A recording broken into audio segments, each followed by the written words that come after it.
votera contre ce budget. Merci. LFI.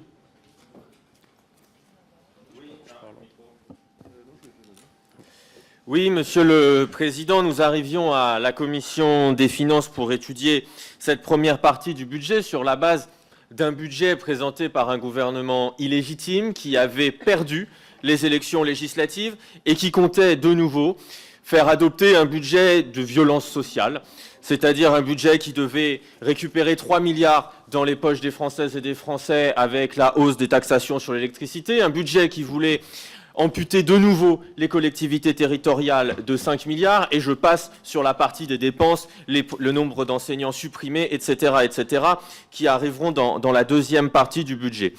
Nous avons pu faire la démonstration que autre chose était possible et que le nouveau Front populaire, étant arrivé en tête de ces élections et ayant une large place à l'intérieur de cette Assemblée nationale, avait la possibilité de présenter un contre-budget, un budget de justice sociale, un budget de justice fiscale. On nous avait dit qu'il fallait 60 milliards d'euros pour rétablir les déficits. Eh bien, plutôt que de couper dans les dépenses publiques et de s'en prendre aux plus pauvres, nous faisons la démonstration qu'il est possible de trouver, oui, 60 milliards d'euros en recettes.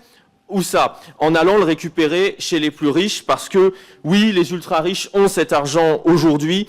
On le rappelle, on l'a rappelé pendant l'examen, mais on le rappelle encore une fois.